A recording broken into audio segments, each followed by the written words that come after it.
Everyone, my name is Matthew Nay. Work at Messari, protocol research, and this is going to be the State of Solana talk. And we'll take a couple seconds, let you guys introduce yourself. Hey everyone, my name is John. I run the engineering team at the Solana Foundation. Hey guys, I'm Colleen. I do growth stuff at the Solana Foundation. A mix of things, deep in AI, games, creator economy. Never a dull moment. Awesome. All right, so Solana, obviously, right off the heels of Breakpoint, saw a lot of really cool products, and you can see the Solana ecosystem is thriving, booming, just growing, as you saw on YouTube and everything that they live streamed from Breakpoint. And so I don't want to get too deep and spend a lot more time talking with these incredible people up here. So, and I'd be surprised if you don't know a lot about Solana since you're here at this conference. And Solana is one of the best ecosystems in the space. So we're going to jump straight into Blinks, which is something that came out in June. And I'd like John, if you could introduce Blinks, tell us a little bit about it and what you're excited about them. Yeah, absolutely. So Blinks, blockchain links are one of the most exciting things that I've had a chance to build. And what this allows you to do is effectively write anywhere. And what that means is on a website like x.com, if you want to be able to do something as easy as purchase something, if you want to do anything on chain rather than having to click on a link, go to another website, figure out the thing, connect your wallet, do a bunch of other things, you can just do it from x.com. And part of that is because the transactions ultimately go into Solana anyway. You get to skip all the intermediary steps, sign and send it from your wallet, Phantom, Soulflare, Backpack, or seven other wallets that have enabled support. It's not just that though. There's this version of it where it's sort of layered on top of the existing internet. There's also the deep integrations, these native integrations where like on mobile, rather than having to drop someone into a dApp browser from your wallet, you can just surface a button that says, hey, I want to get yield on whatever this USDC or PYUSD. You can click the button, sign and send it. So it makes integration super simple and allows you to compose across any protocol on Solana. There's a standard API for everything that works on Solana. Yeah, I was watching a podcast you're on with Chris from Dialect, and he said a very pretty, like very beautiful, like it's the like the next step for link previews. Absolutely. Yeah. That's everywhere you see a link preview should be a place that you can send a transaction. And I think that allows you to take over the entire internet, not just the corner where you have the small little connect wallet button. No, definitely. And I, as some of this went on Instagram and swiped up and gone to links and thought about purchasing something and then going, this is too many links, too many steps. And like you said many times before, it's easy for consumers to go in and just click one button and boom, you've bought the whatever you're trying to get to. Yeah, e-commerce is a very obvious one, and for teams that are able to do tokenization of assets as well, being able to execute a transaction USDC for NFT as a way to like interoperate with their existing systems. Baxis does this well. They did a Blink where you could buy a bottle of whiskey on chain using on Twitter, so they didn't have to build a distribution. They just tweeted it, right? And anyone that had this thing enabled could just purchase that thing, and now you can redeem that NFT for that specific whiskey. They'll ship it to your address. Definitely. Now, getting into like next step and where Blinks are going and where they're shipping, where is the mobile SDK at? And then what platforms can we expect Blinks to come to? Like, will I be on TikTok swiping and seeing and maybe be able to buy a Moondang meme coin? Is great question. So Dialect has a bunch of SDKs on the mobile side to make building these native integrations much easier, both on mobile devices as well as web. If you look at Drip, which is a great application on Solana for collectibles and creators, they actually have deep integrations with Blinks there. So you don't even have to have your wallet enabled. They make use of the UI and the interaction that's provided by their third-party protocols like Mallow and Tensor, and they're able to do that very quickly. So that's the kind of deep integration we see Blinks evolving into, is not just layering on, but deep integrations into things like mobile devices. So every time you see a link preview, like you post a link into Telegram, it should automatically come with the buttons to actually do the actions on the other side of that link. Yeah, I saw just a mock up of a design on Twitter of like a group chat betting platform where you're bringing Polymarket into the group chat and not having to go to a separate platform or anything like that. I'd add one thing. Like, I think the dream scenario, we're not maybe that close to it now, is that there's enough commerce activity on going through Blinks on any of these platforms, whether it's Telegram or Twitch or X or whatever, that at some point it's worth it for the actual application builder of the social media application to integrate a wallet first party, because that's, I think, when like you get the truly incredible experience. And so I think like one of our goals sort of collectively for the ecosystem is like put enough pressure on one of these social media platforms by having so much economic activity through Blinks that they actually just integrate a first party.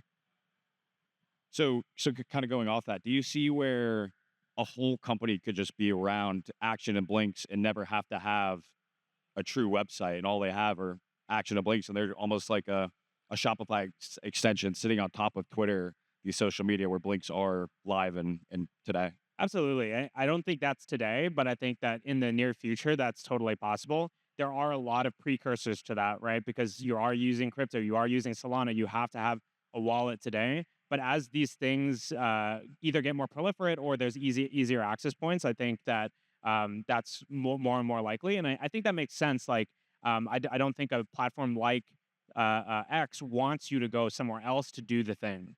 So if you can just do the thing on the website, great. So that's where the native integrations fit really well. But yeah, it really shortens the amount of time that it takes for a developer to get to market, because all they need now is an API, and that API lets you write and read to their application, and it makes distribution really, really simple. Definitely. All right, let's change course a little bit. Let's get into DeepN, obviously a very hot topic on Solana.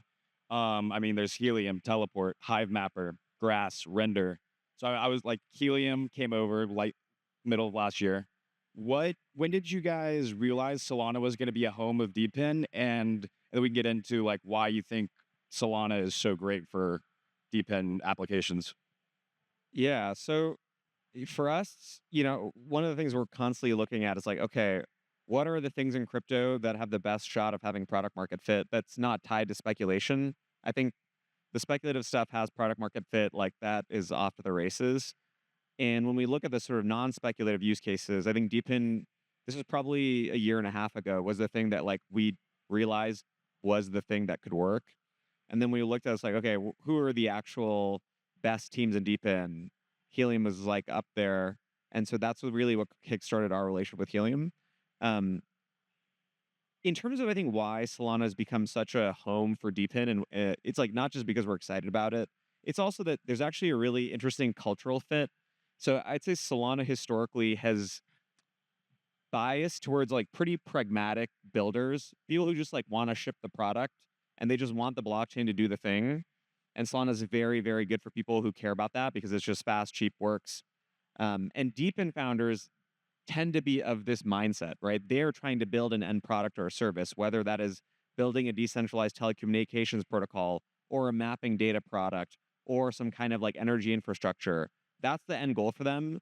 The DeepIn sort of the token and the network is a means to an end. And when they look at like, okay, what's the most effective way for me to achieve my goal? I think Solana is almost always the decision they land up on. And so that's been the big driver.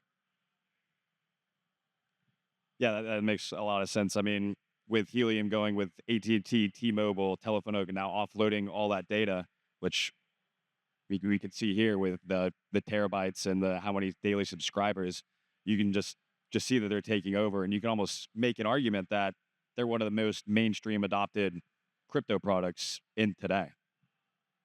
Oh, absolutely. Yeah. I mean, it's not even close. I was looking at this recently. I think something like 150,000 phones in the US each day are now using Helium for carrier offloading, which means that at some points, these people with mobile phones, the best service actually not from the service provider that they pay for, whether it's T-Mobile or Verizon, it's from the Helium mobile network.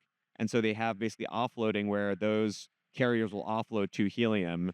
And so now you have, approaching 250,000 people having this carrier offload every day, which is it's kind of insane if you think about it, right? Like you used a token to get a bunch of people to do this thing where they operated some hardware, and now that hardware is supporting real people using real phones. Anecdote, I have Helium on my phone. It's also the easiest thing to describe to people, and that's also helpful. My mom thinks I work at Bitcoin, so we'll start with that one. The second part of it is that when she's like, "Oh yeah, mobile for $20 a month," that makes sense. Great, and it's easy for her to have like a node at home. We have them at the office. Like, there's all these great opportunities for people to get involved in that community as well. Definitely, that was the first thing I could tell my dad, and he understood was Helium Hive Mapper, and that's finally where the light bulb clicked for him, which makes sense. That that's the reason I think is the one of the most adopted mainstream crypto applications today. And I was seeing something on Twitter over the last week with a hurricane going through North Carolina. Like Verizon lines are down and no can't use it at all, but Helium hotspots are still live as long as they're plugged in and connect to the internet. So you could see something like where in like times of disaster as well, Helium comes through and is still there for everyone to use. Yeah, yeah. Actually, there's other fun DPIN related stories. We're seeing a few DPIN drone companies that are incentivizing drone operators to take high resolution photos. And one of the use cases for that actually is in disaster areas in order to have like really good mapping information and visual information for like disaster recovery teams to be able to go in and either rescue people or figure what's going on. So there's something here around like DeepN being a slightly more anti-fragile system because it's like individual people and smaller pieces of hardware that are stitching together the network. I will say too, by having more teams in the ecosystem, you see a lot of the same patterns across all these products that they're building, and it's awesome to see. Helium has a bunch of this stuff open sourced. They're solving the same problems around token distribution, around handling like how do you track assets on chain as NFTs. All of that's incredibly cheap on Solana to do, and now you can sort of remove the operational burden of like having to figure it out for the first time. You can reuse a lot of that as existing stuff. So the developer ecosystem on Solana has really figured out the deep end story. Is this like did Helium approach you guys, or did you guys approach Helium, and like where did that? And now with like just more and more, is it kind of like just everybody comes and is like see Helium grow blows up and all these other deep end applications? Like is it like a network effect of just keep going out? Yeah, I actually don't know who approached who first. We've known, like, our teams have known each other for a long time, in part because, for example, like Multicoin was an early investor in Solana and in Helium. And I think it sort of over time, two things happened simultaneously. One is Solana as a platform matured and became more stable and robust. And then simultaneously, Helium was feeling the pains of operating their L1 more and more. And they just came to the realization like, this is not what we want to spend our time and effort doing. And at some point, like, those two trends reached a point where it's like, oh, this just makes sense to do. And kind of going off like a hot topic, I guess, with network extensions and what they're titled and how Helium has proposed like a network of networks and bringing DPINs on and using their existing network, which makes sense for DPIN. But then we also see other applications or on Solana right now talking about network extensions. So basically, is it an L2? What's the definition? Was that just a tweet by Austin? And kind of where you guys are thinking about that? Yeah, it's a good question. I think like semantically, there's a difference on Solana in that the L1 itself, mainnet beta, is capable of doing a lot of things in ways that maybe other blockchains are not capable of doing. And in other blockchains, that the only scalable solution is to build another network on top. That's the L2 version of the world. There's definitely L2s that exist on Solana to solve certain problems, but there's also a lot of stuff that's right in between. So I'll give you a concrete example. Magic Block, it's a gaming engine. They have what's called an ephemeral rollup, where during the gameplay session, they need incredibly low latency, high responsiveness. So they spin up a one node network that is so fast you can WASD move around. Everything is a transaction. And then the net result of your gaming session gets settled back down to the L1. From the programmer's perspective, you don't change your smart contracts, you don't change your accounts, you do everything on the L1, including value transfer and things like NFTs. It's just for that one moment that state escapes into this other place that makes more sense. Multiply that for bank ledgers, where maybe interbank ledgers, where they need to keep track of a lot of payments. They don't need to pay everybody out immediately. They maybe need to settle at the end of the day. That value transfer happens on the L1. All the intercomposability happens on the L1 rather than into another network. And so, again, there are L2s that exist, but that's where the quote unquote network extensions, which I will say was just a tweet. You guys took it too seriously, but there is a difference between that world and the L2s that you see in the Ethereum world. Yeah, they meet like the sort of simpletons version, at least the way I think about this, which maybe says something about me. But it is really that like what is likely to happen is Solana, the mainnet, sort of remains like the sort of hot nucleus of financial activity. like the most time sensitive, the most financially valuable activities, you'll still want to settle on mainnet because that's where your sort of security guarantees are best. And also because that's where the rest of the capital is. And so I expect that that sort of continues to be true. And then sort of less immediately latency sensitive slash like not as financially valuable things, but you still want those things to be on chain for various reasons. Those things get abstracted to network extensions. That's my like rough mental model. No, that makes sense, and we'll come back to that. I think in a second after we talk about payments for a second and like the Solana permissioned environments and kind of how that plays into the whole L1 network extension role. But taking a look at this chart where the stablecoin market cap grew by 107% year to date, and a lot of that was driven by PayPal USD coming to Solana, and they mentioned token extensions being a very big important reason for why they were able to launch their product. So kind of going into that conversation, how it started, were they always thinking about Solana coming, and like was token extensions the big unlock? And we can also go into like the token extensions, the confidential transfers, and the, there. Yeah, absolutely. So, I mean, PayPal has PYUSD on Ethereum, but it was very clear from the outset that it was not an economical choice from a business perspective because they don't expose their users to gas. They were having to foot that cost, right, of handling any transfers, and it just doesn't make sense when anything costs even $1 is too much for a transaction, especially if you're doing anything that's much more frequent. The things that crypto is very, very good at, right? So PYUSD on Solana just made sense in terms of an economic cost. A median transaction's 0.001 cent, right? And so now you can do anything from daily distributions to minute distributions. You can handle payments across the world and at the speed of light is pretty incredible. So for them, that meant that all of their international sort of global remittances products, all of those could now be enabled by using a fast, high throughput chain like Solana. Token extensions, for those of you who don't know, there's effectively two token programs on Solana. The SPL token, the Moodings of the world are in.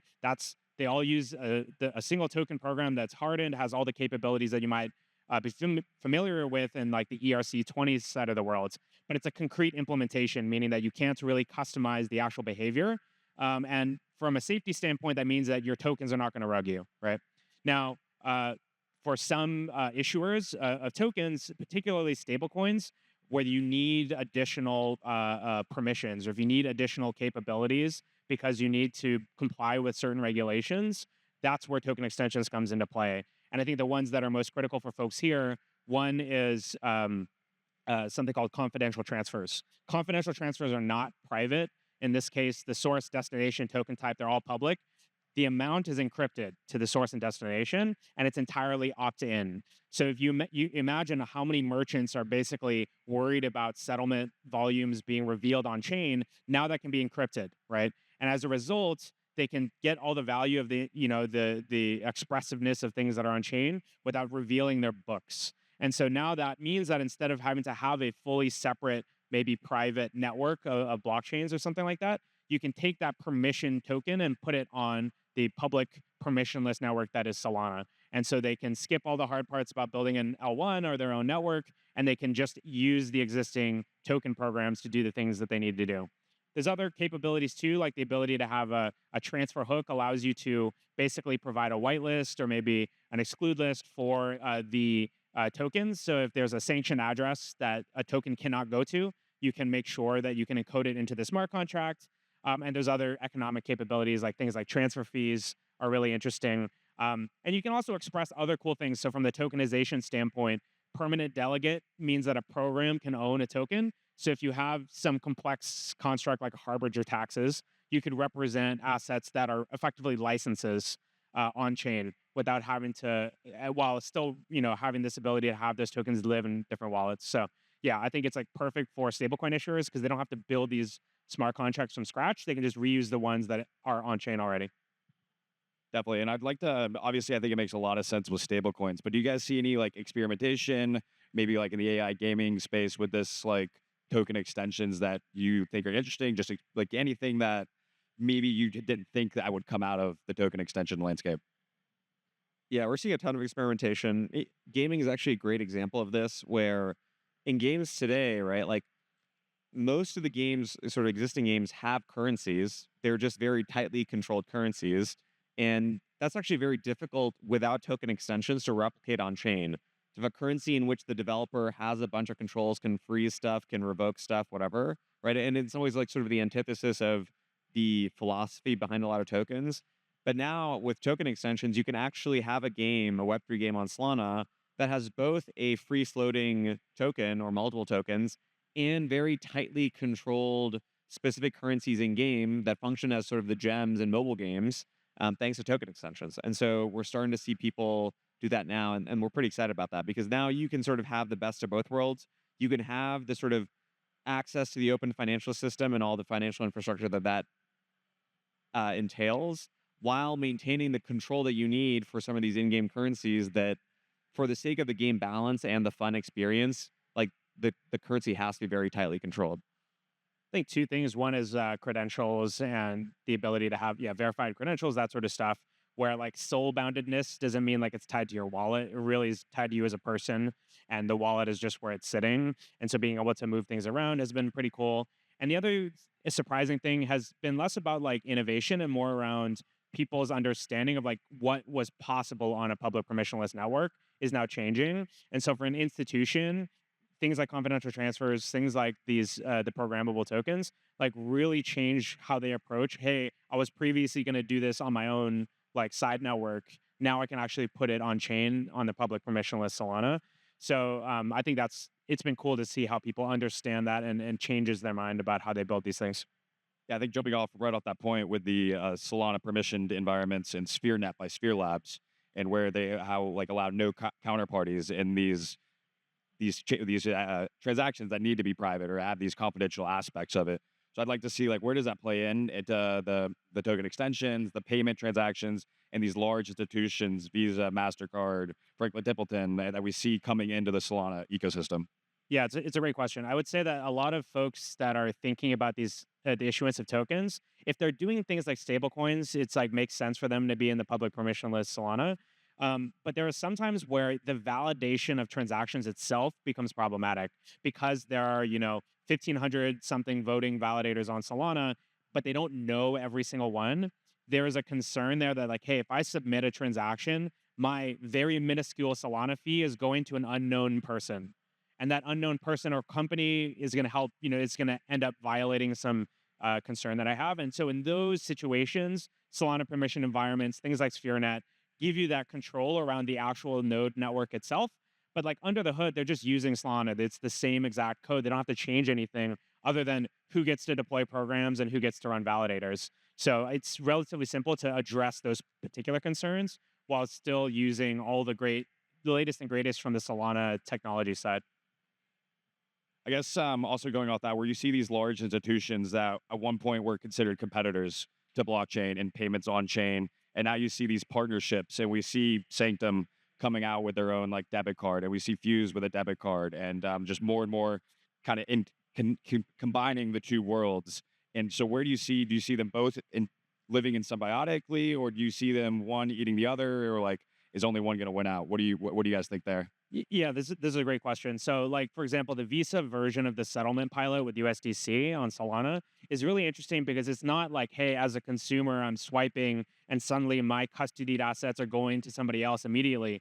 Sure, that's a world that we want to get to in the far future, but right now there's so many things that get in the way of that. But in the middle of that payment cycle, if you dig into the payments world at all, there's a bunch of hops on banks, especially internationally. They can skip all of that.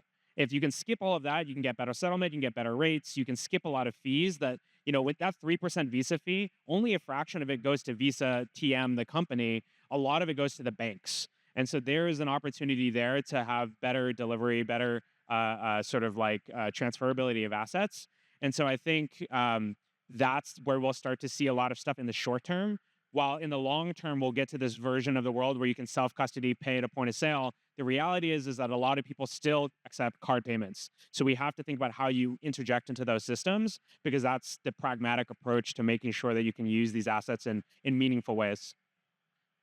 Yeah, so I'd actually also add a geographic distinction in terms of how you answer this question. Like, Nick Carter actually published a pretty awesome stablecoin report And it really goes to show the sort of difference in the way different geographies interact with and value stablecoins.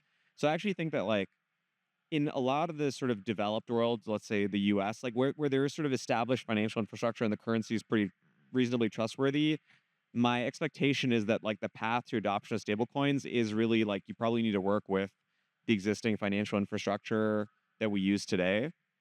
But there are places like Nigeria or Argentina or Pakistan in which like people there already have a very significant distrust of the currency that sort of is native to them. And they already use kind of pretty janky setups to transfer today to get their native currency into anything else that's like ideally US dollar, but anything better, including like what are called money agents, who are literally people who like operate little stores in towns, and people will go to the money agents with their native currency and in exchange like receive some kind of cash. And you know the money agent takes a huge fee for this. But what we're seeing, and actually there's a cool project on Solana called Czar that's doing this, that's basically trying to make it cheaper. I'll basically let the money agents provide much better exchange rates to their customers by using stablecoins on Solana as sort of the main exchange. And I think like for countries where the financial infrastructure is already failing the people so badly, they will go straight native to stablecoin. And that I think is going to be very awesome to see. No, definitely. And all right, so we're approaching 2 minutes here, and we'll go back to the ecosystem map here and kind of get where you guys are really excited about 2024 or 2025. We see where Solana is a leader in the social media with Blinks and bringing Web3 to Web2 users where they are, and we've seen where DePIN they're killing the game there, and payments you're killing the game there.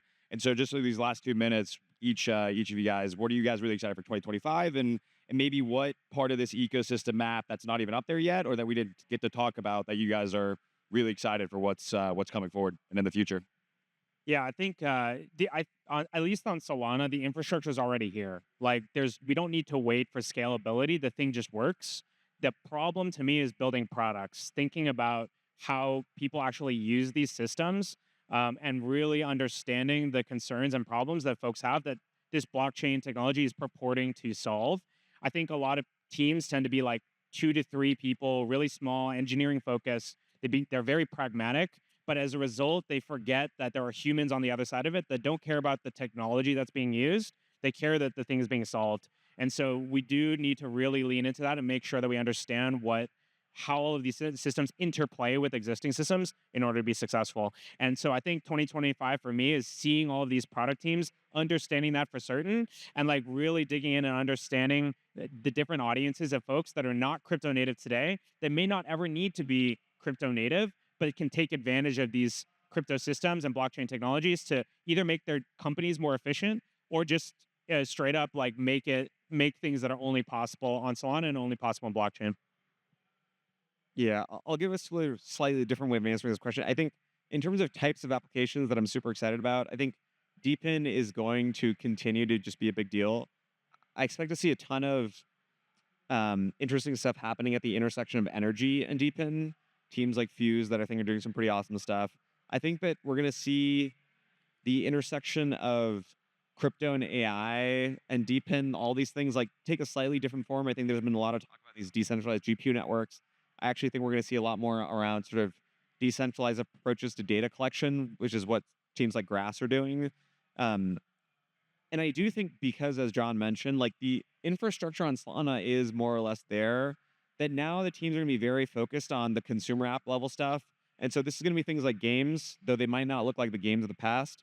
And it's going to be things like social applications, fun like sports betting, prediction market variants. Like, I don't exactly know, right? Like, if we rewind to this time last year, would either John or I have told you that meme coins were going to be the consumer application breakthrough hit of 2024? Like, no. We don't know what it's going to be, but I can make a pretty strong guess that it's going to leverage the fact that Solana is so good for financial activity, for payments, and that the UX that the network provides and now the wallets provide is just so stunningly good. Yeah, I think John said it best: build better products on chain.